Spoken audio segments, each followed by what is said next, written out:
Yeah. Please tell me that I can't, that I won't, that I fail, that I'll never make it out, yeah. Please tell me all the bad, never good. All right, everybody, welcome to That Effin' Sports Show. I am your host, Chris Fox. We are with the Adam Hulse, professional NFL writer with Sportskeeda. Find all his stuff at Sportskeeda. Find the leaks at Adam Hulse Sports. This is the one I've been waiting for. I know which one you're waiting for. This is the one I've been waiting for. We're in the AFC North. It's Steeler time. Pittsburgh's going to the Super Bowl. That's what we're going to be singing all the way through this one. We're about to find out if that's actually true. How you feeling about this one before we actually go through this game by game live? Well, I mean, I'm obviously not as excited about this one as you are. Steelers just another team to me. They are your team. Look, they're not going to the Super Bowl. I don't think that's going to happen, but I definitely think they can be in the wild card race, in the mix, and maybe they'll find their way back into the playoffs. Cleveland at 8-9 for both of us. Baltimore at 9-8. Let's see if Pittsburgh can get on top of those guys. They don't have a favorable matchup in week one in the fact that San Francisco is the opponent. San Francisco still a little iffy at quarterback. San Francisco coming to Pittsburgh. I feel confident on this one. I'm giving Pittsburgh a first game win. Who's playing quarterback for San Francisco in week one, right? Is it going to be Purdy? Is he going to be ready? There's been talk that it might be Sam Darnold. I mean, the quarterback position is tricky, especially early in the season for the 49ers. The Steelers usually pretty good in their home games, so I'm going to give the Steelers the win. Nice. I love to hear it. I'm going to celebrate every time you say that all the way through it. We already talked about in the Cleveland episode, Pittsburgh's just going to be a little more ready for this one, and because it's at home was your reasoning. Not going to disagree with you there. Pittsburgh comes away with the win against Watson. Cleveland still trying to get things warmed up in week two. Week three, they traveled to Las Vegas. Las Vegas, Garoppolo. We got prolific receivers. We got a fantastic running back in Josh Jacobs. We got Pittsburgh traveling across the country. I really hate to give Pittsburgh the loss here, but this is a game Las Vegas was kind of built to win this year. We're going to kind of see what they are made of at this point. I think Pittsburgh can win this game, but I am going to give Pittsburgh the loss at Las Vegas. We've talked about a few of these teams along the way that are pretty difficult to predict this year. I think that the Raiders are another team that are very tricky to predict what type of season they're going to have.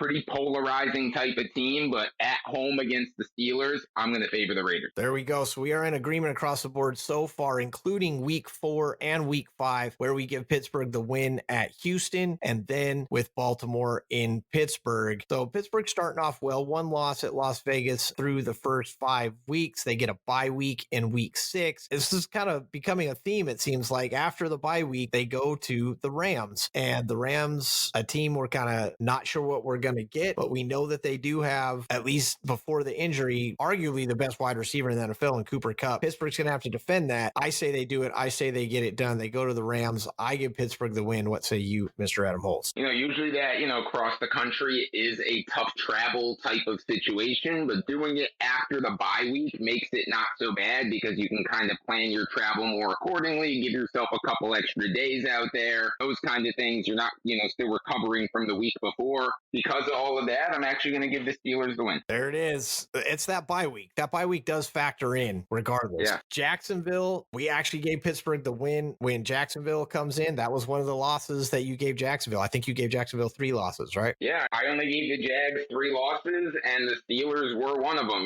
There's always those upsets every year, and that's a game that I think the Jags will pretty clearly be favored in. The favorites don't always win. I went Steelers. NFC South stays on the roster with Tennessee coming to Pittsburgh the week after. Tennessee just has too many question marks right now to give them a lot of wins. And in fact, we did not to include this one. We hand Tennessee the loss and Pittsburgh yet another win. If I have this right, I have the Steelers winning 6 of their first 7 games. Are you influencing my picks here? I don't know if I'm influencing them, or maybe you're just going to have to kind of admit that Pittsburgh's going to the Super Bowl. It's going to happen. I don't know if it's going to happen this year, but in week 10, they got a nice matchup. Green Bay finishes out their 3-week homestand. They win against Jacksonville. They win against Tennessee. And I think they win against Green Bay. Green Bay rebuilding love coming in. You brought up, did Green Bay pick 3 Hall of Famers in a row? Even if they did, I think Green Bay's still trying to figure things out. They're going to win some games. I don't think they win this one. This is a tough game to pick. I kind of like the Steelers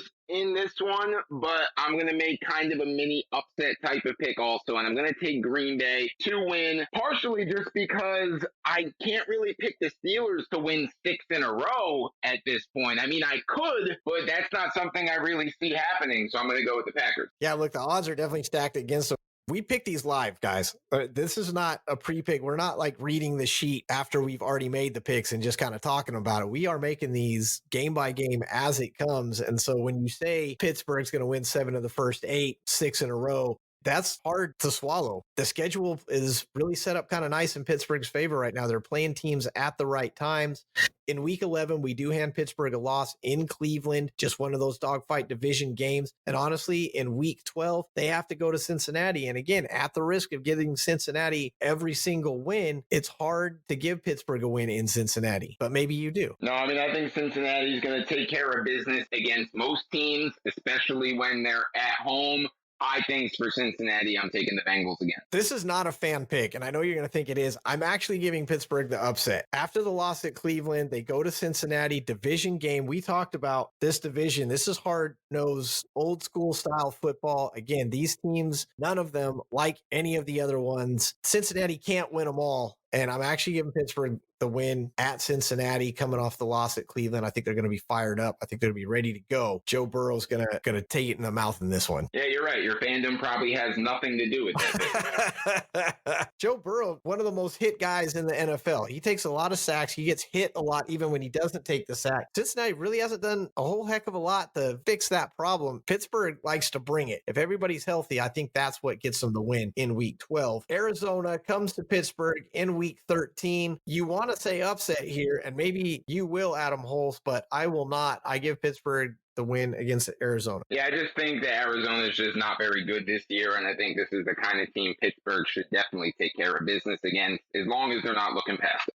We talk about this schedule. This schedule is really set up nice. They're playing against a struggling Arizona offense right now. They're playing against the Cleveland team who's still trying to figure it out. They play a Green Bay team who's trying to figure it out. Tennessee team who's trying to figure it out. Rams team that we don't know what we're going to get. Houston, Las Vegas, San Francisco in week 1 when we don't even know who the quarterback's going to be. I mean, this isn't a fan thing. This is just them having the right opponents for me. New England comes in to Pittsburgh. I know it's Bill Belichick, but again, it's the quarterback situation. Who's going to be playing quarterback? Are they going to be dialed in? Are they going to be blowing up and self-imploding again? I'm sorry, guys. I'm really trying to be unbiased. I'm really not trying to pick as a fan, but I know New England's defense is going to be good, but I don't think they're going to be good enough in Pittsburgh in week 14. Unless the Patriots have some kind of quarterback trade in the works, I don't think Mac Jones is ever going to be any good. I don't think they have anyone on that roster who is their future franchise quarterback. I think that's something that they're going to address next offseason, in my opinion. Look, because it's Belichick, because it's the Patriots, if this game was in New England, I probably would take the Patriots. But because of the bad quarterback, because the game's in Pittsburgh, taking the Steelers. Yeah, absolutely. I felt the same way. If this was in New England, I might go the other way. Week 15, they go to Indianapolis. You actually have Indianapolis kind of figuring some things out and winning in the Dome. I have Pittsburgh winning again at Indy. I don't think Indy's going to have the defense that they're going to need. Week 16, they go to Cincinnati. And yes, I will give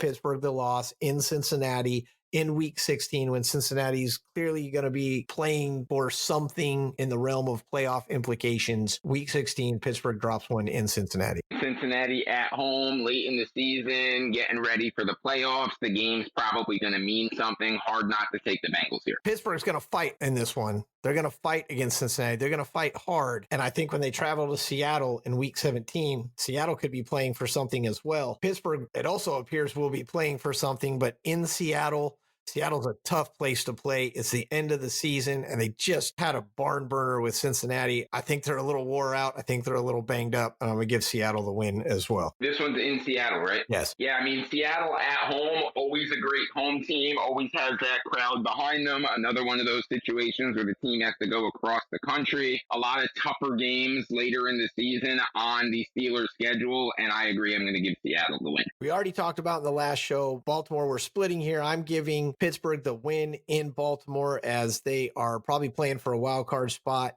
even with their amazing record that I'm about to reveal to you. You, however, gave Pittsburgh the loss because it's in Baltimore, which is also understandable. Baltimore trying to get to that 9th win, according to how we had them finishing. Either way, we both got Pittsburgh finishing pretty nicely. I pretty much had Pittsburgh with a, red hot start to the year, but their second half of the season for my picks was not very good. They kind of fell apart late at the end, and they kind of finished right around where I thought they were going to finish. Yeah, you got them tying with Baltimore at 9 wins. I gave them 13 wins. That might be a little overzealous, and I understand that. I can't emphasize enough that I really do think Pittsburgh just has a fantastic schedule set up for a lot more wins than maybe people thought they were going to get, including Adam Hulse. Even with the schedule, Adam Hulse not quite sure that Pittsburgh can pull out the season that I believe they will. We're at the end of Pittsburgh's predictions. We've done Cleveland at 8-9. We've done Baltimore at 9-8 for both of us. We finally have a difference here in Pittsburgh. Next up is Cincinnati. You got anything to wrap up Pittsburgh before we head to Cincinnati, Adam? Hey, look, if you're right about your team winning 13 games this year, your team's going to be in the mix to possibly win that division, and they could possibly be a very high seed in the AFC. They really could. Again, 13 might be a little more. It's going to be up to the schedule. It's going to be up if they can pull it together. I guarantee some people are going to be happy if they pull off 13 wins, more than just the fans. We'll see how it all plays out. We got Cincinnati coming up next. That's really the team to watch in this division. We'll see how it all goes. Come back, find out with us and Adam Hulse at Adam Hulse Sports, professional writer for Sports Kita. You can find us at That Effin' Show, EFIN. Anywhere you look for us, just use keyword EFIN. We'll pop right up. AFC North wrapping up next episode. Who's going to win this division? We'll find out next. Make sure you're there. Have your cloud.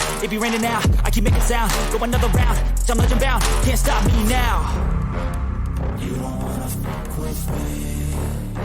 A slow burn like a disease. Just tell me that I